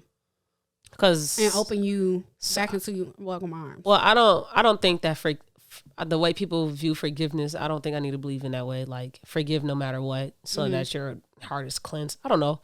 I don't believe in that. You know, you forgive what you want to forgive. Absolutely, you forgive what you want to forgive. And so, let's say somebody says like, murder is where I draw the line. That's not forgivable. Right. So, Tamaya murdered somebody, and that's not forgivable. Mm-hmm. But I know I still love Tamaya. Mm-hmm. I now have conditions with my love. Like, hey, Tamaya, because I feel like if I have to distance myself from Tamaya, if I gotta not treat them the exact same way I once did when the love was 100%, then I feel like that's not unconditional love anymore. Mm-hmm. I feel like that's love with conditions. Mm-hmm. So I only can fuck with Tamaya if we at friend outings now. Mm-hmm. And I need to talk to her at a friend setting instead of we one-on-one direct intimate settings. Because I feel like I'm now bonding and growing a real relationship with Tamaya when I just want to love her from a distance. I feel like that's not unconditional love still. I feel like that's just love with conditions now. Because if you got to love somebody from a distance, that's because you don't agree or fuck with whatever the hell they got going on when you used to. Right. So now your love is changing in a different way. But have you, I guess what the thing that I'm getting at is like, okay, I know people that have done wrongful things and they've come out as better people on the other end of it. And so I still love that person before they did those bad things. I don't think it's a bad thing to still love that person even after they recovered. I just had to distance myself in your time of recovery because whatever you got going on is harmful to me. What if that distance withstands? It never changes because that person stays the same instead of rehabilitate. If it never changes, it just never changes. And that's still, from your definition, like unconditional. I still have unconditional love for that person. Absolutely. Okay. But what you did, I can't undo. And if you don't see a problem with what you did, I can't help you with that. You have to go get help with that for yourself. But I still love you the same. I still see the person that I love from the beginning. Loving from a distance. You have an issue with that term, that phrase. I don't know if I have an issue yet. I just think that that's something that we really all need to dive into because we use that as like an excuse. It's like a gotcha, a blanket statement. Loving from a distance? Loving from a distance. I still love you, but I gotta love you from a distance. Don't it sound like I'm breaking up with you? No. I'm sorry, Lizzie. I love you, but I gotta love you from a distance. Okay. Have fun. So that means that I can physically never ever see you again. Okay. But my love is still out there for you. Absolutely. That's not a breakup? No. Because I get shunned every time I say you can be friends with your exes. Like, y'all can still be cool. Now, Tamaya, that's a different conversation. Oh, it ain't. Yes, it is. You once loved somebody, right? Yeah. Y'all no longer work out. Okay, but the issue I have with the ex thing, well, maybe not for your situation, but a lot of people exes do them dirty like repeatedly. Yes. And like so, murder. But here's the difference though. I think then this is why I said we need to stop throwing the love word around or unconditional love around very loosely. Because you could very much be in love with somebody or think that you love them or whatever. Mm-hmm. But to sit up there and treat people bad continuously and then turn around and say, oh, I love you. You can go to your mama's house with that shit because I don't want it. Mm-hmm. I don't want it. Mm-hmm. That's not unconditional love. That's not love, period. So a lot of the times when people break, maybe not in your case, maybe your cases are milder, but a lot of times when people break up and go their separate ways with people, it's because they've been treated poorly. Yeah. Multiple times. That's because love wasn't real. You didn't really love me. It wasn't love, period. Yeah. From the jump. Yeah. But if you did really love somebody, 9 times out of 10, people do really be friends with their exes sometimes. Yeah. And ain't nothing wrong with that. But as long as y'all only just being friends. I'm just good on that. That's cool, but I think I just get shunned a little bit too much. I feel like it keeps the can of worms open that you just need to close the chapter 1. No. Yes. No. Yes. It don't. Yes, it does. One, a lot of y'all never was friends with y'all exes before y'all became partners.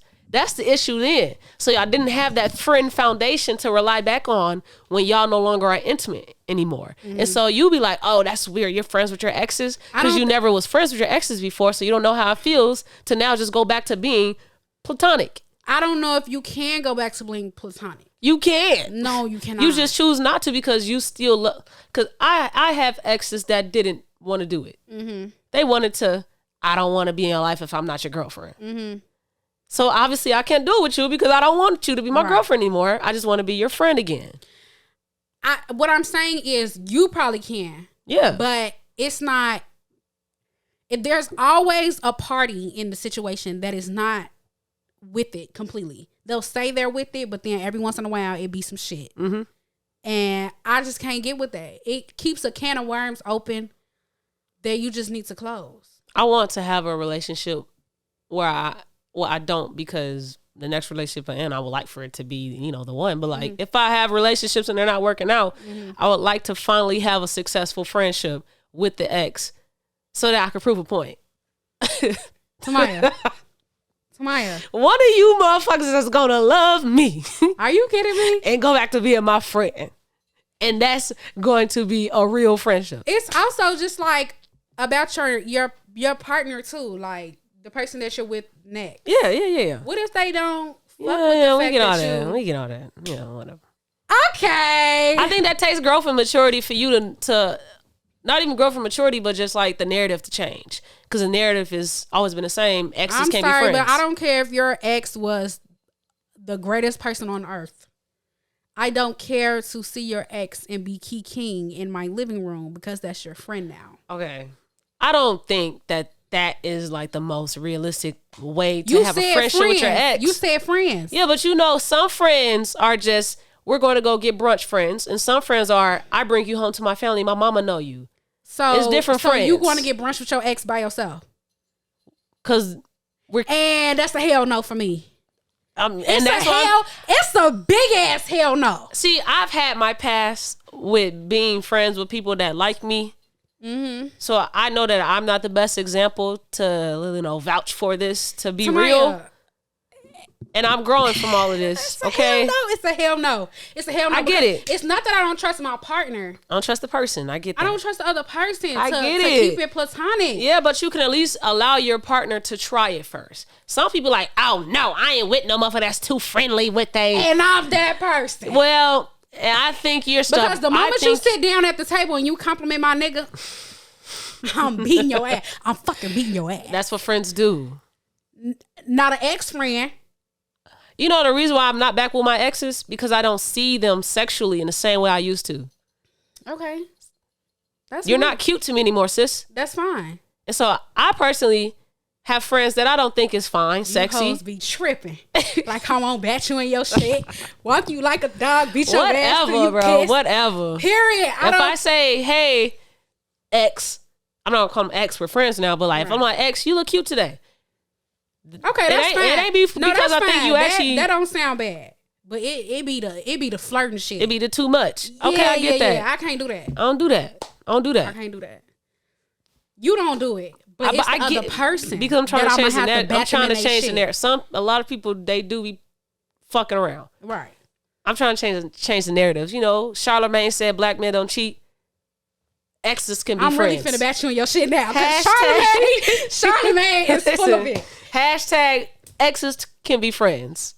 I'm gonna try to change the narrative, okay? If you're friends, if you're trying to be friends with your exes, be their friend and nothing else. Stop fucking around. On both sides, though. On both sides. Stop fucking around. If you know you can't be friends with that motherfucker, tell them that and y'all stop trying, all right? Damn. I'm trying to, do better in the world. Samaya. All right, boom. It ain't happening. We finna leave y'all with a little something. With a little something? With a little something. How much time we got? Ooh. We get that off. Okay. So, do you want to introduce this, please? This is your... Okay, so I told Tamaya, let me just get into it. I told Tamaya I wanted to talk about spoiled children, or the term, people using the term spoiled, versus like people just having great parents. Yeah. So the reason I brought this up, Tamaya has actually called me spoiled a few times. She's called me a spoiled brat, to be exact.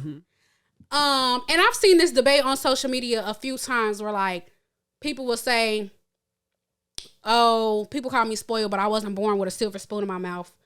I just have parents that support me. I have parents that, or whatever. And people that come from households that are not supportive or don't receive in abundance. Right. See it as like people being spoiled, or like not so much have a hate towards people like that, but like it could be envy. Yeah, just be saying shit. Yeah.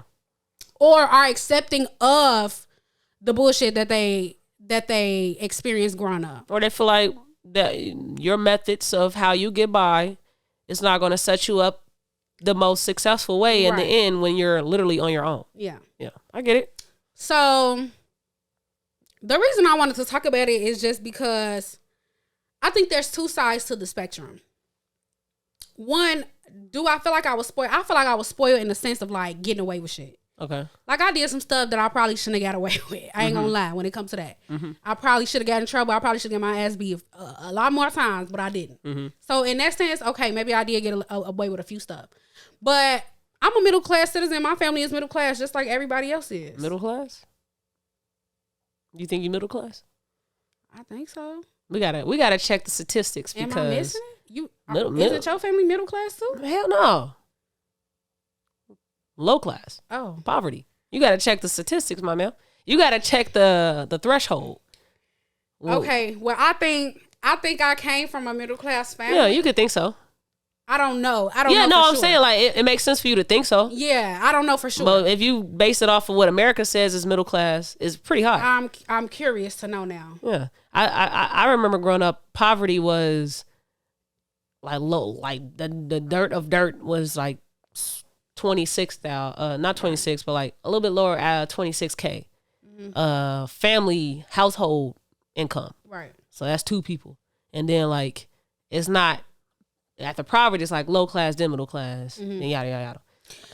I think I was middle. I think my family was middle class. I don't know. I would have to dig up some research. Did you grow up with two parents? I did not. In the household? Well, I did not. I grew up with two parents, but not in the household. Yeah. So the household is not put into two. And so you take an account into the household that you actually grew up in the most, like the one you lived with. Yeah, my mom. Yeah. And you think that was middle class? Yeah. Okay. I think so.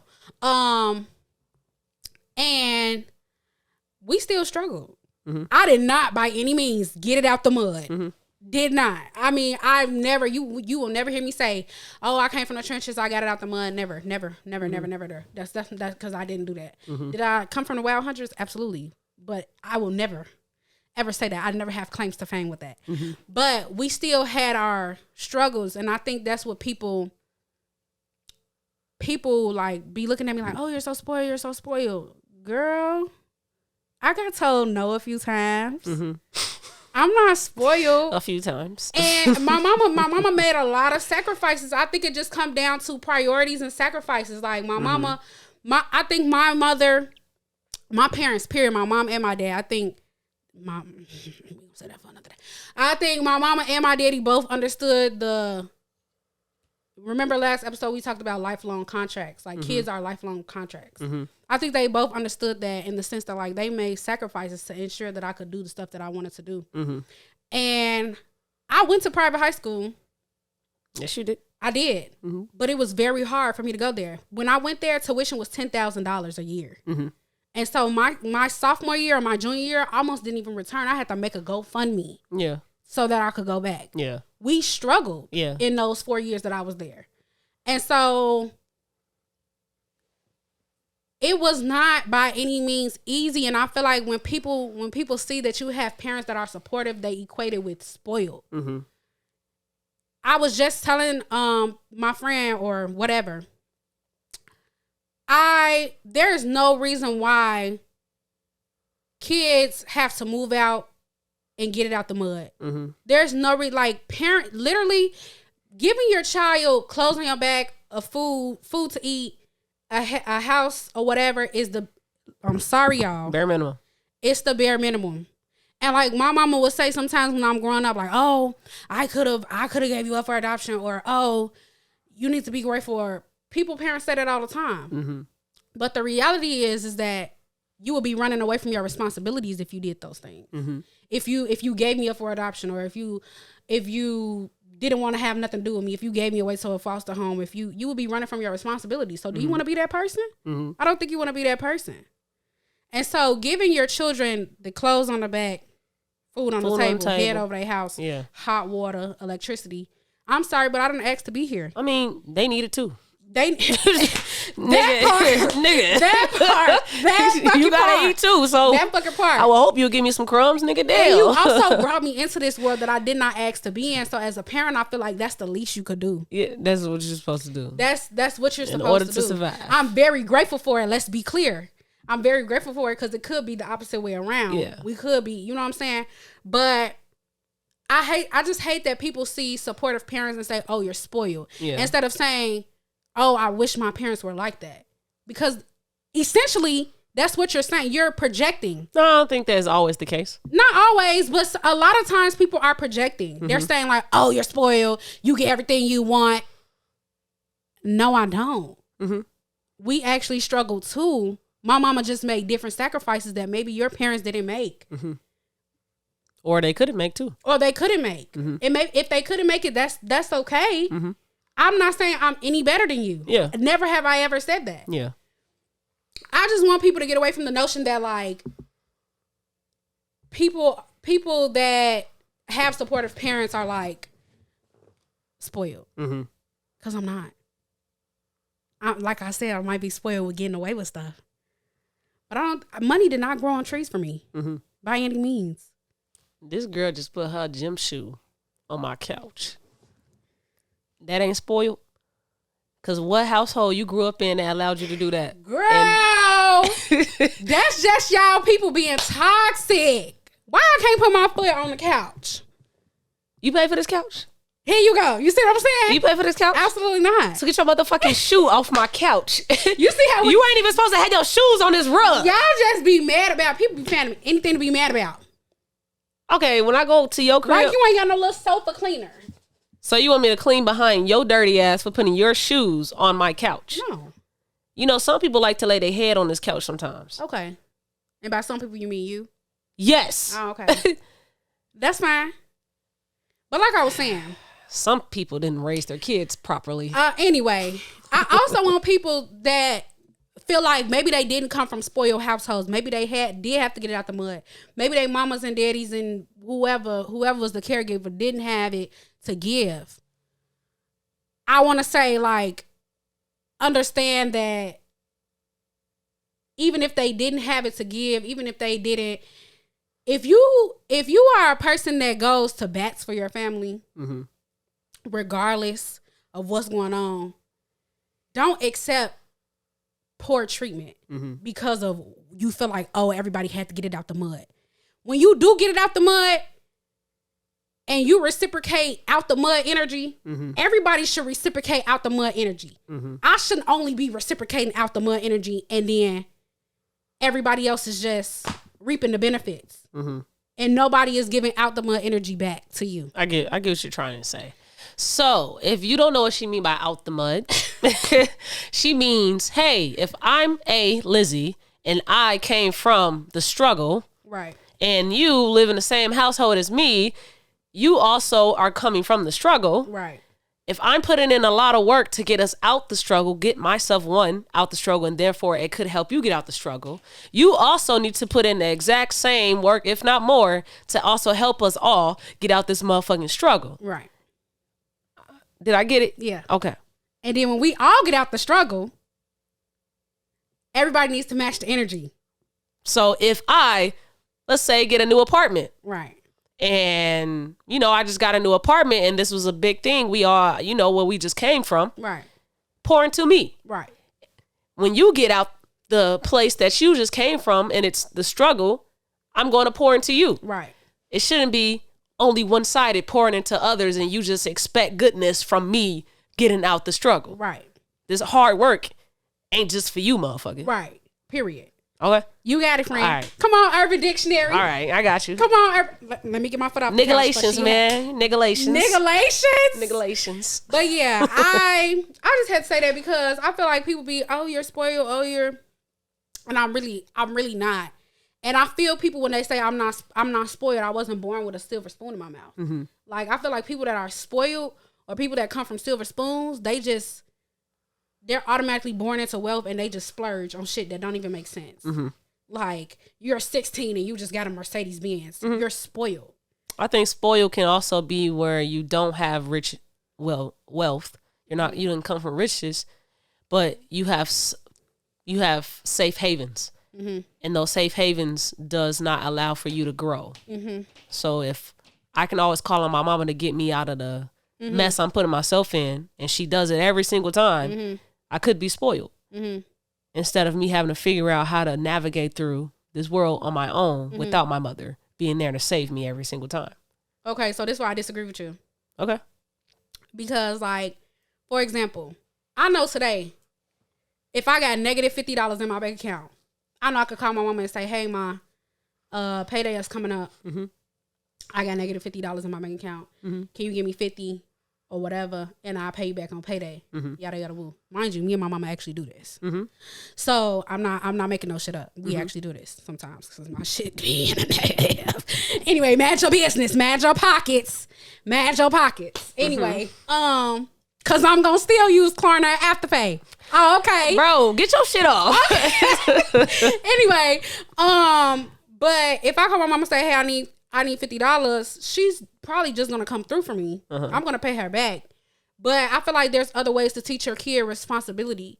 Like, I'm going through hardship right now as far as job mm-hmm. and, like, getting money. So she knows that. Yeah. So she's not going to be like, no, you shouldn't have spent this X amount of dollars. You should have just spent this. Well, it also costs a lot of money to get back and forth to work because I travel far. Uh-huh. So I feel like there's other ways to teach, like, responsibility. Like, for example, my dad, when I didn't want to pay my sticker, mm-hmm. I didn't want to pay my play sticker, but he made me pay it. And I said, well, but I said, if I pay the play sticker, can you pay the phone bill then? Because we alternate on the phone bill. Mm-hmm. He was like, no. Mm-hmm. He was like, you pay the play sticker mm-hmm. and you paying on the phone bill. Mm-hmm. I said, but Dad, he said, He didn't save you. It's your month to do the phone bill. He didn't save me. But if I called my dad and said, hey, Dad, I need $50. My dad brought me lunch the other day because he know I'm broke. Okay, that's cool. But he also could have been like, yeah, Lizzie, it is your turn to do the phone bill. I think there's ways to save. Maybe not enabling by saying, oh, you don't have $50. Okay, well, here's $200. Maybe he don't do that. Or he can give you the $50 that you need and always be there to keep giving you $50. And you never know what it feels like to have to go hustle and get that money yourself. Well, that's I feel like that's a little different. That's not what I'm talking about then. That's what I'm saying by spoil, where you always have somebody to save you from your life decisions. Mm-hmm. I can keep choosing to spend all my money on Gucci and Prada, and every single time a bill is due, I can call my mom and say, "Hey, Mom, I'm doing my phone bill and I ain't got it. Can you pay for it?" And she says yes every single time. I don't think that's spoiled. I think you just stupid, and I think your mama is even stupider for giving it to you. You're spoiled. No, I don't think that's spoiled. Okay. I think that's just straight up stupid, and you're taking advantage at that point.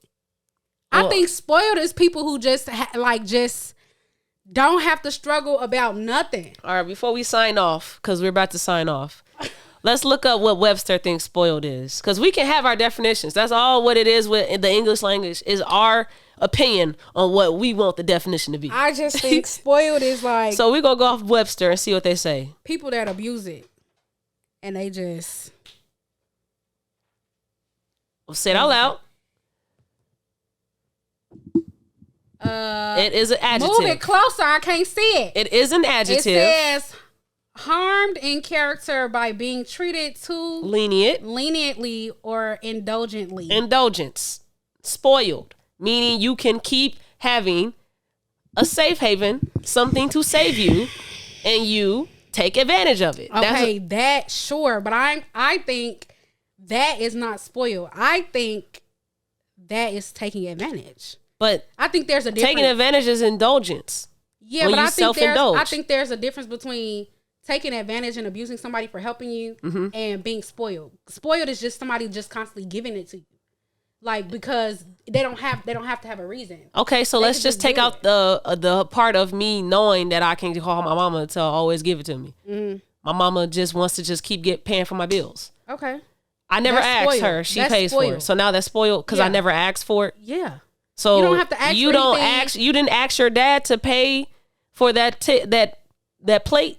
I did. And did you not ask your dad to pay for the phone bill? I did. So now you're taking advantage of your dad and you're no longer spoiled. I'm not taking advantage of my dad because I am actually struggling. You're paying. People who are spoiled are not struggling. That's not the case all the time. Some people are spoiled and they can always just know that they can come to their mama to get them out of it. They daddy to get them out of it. That's taking advantage. That's taking advantage of somebody because you know they will do it. I don't know if that's taking advantage all the time though, because I can know that they're going to do it because I know that they're well off. Not because I think that they just have this soft spot for me. But then they're still taking advantage though, because you know they'll do it. You know they'll say yes. Spoiled is like, you don't have to ask, it just happens.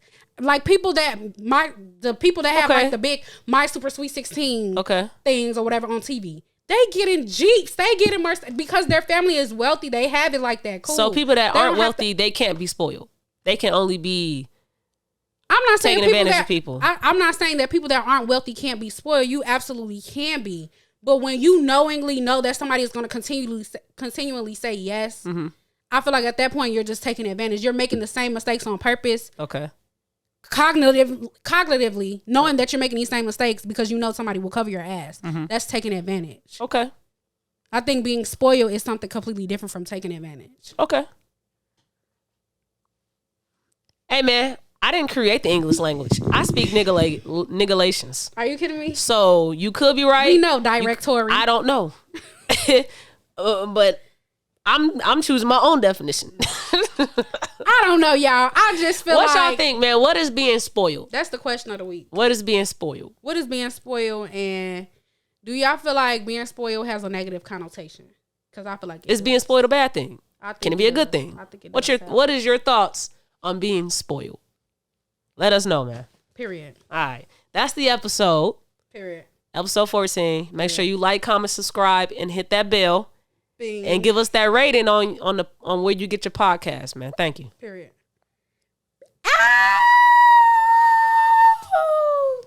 Just watch the damn podcast.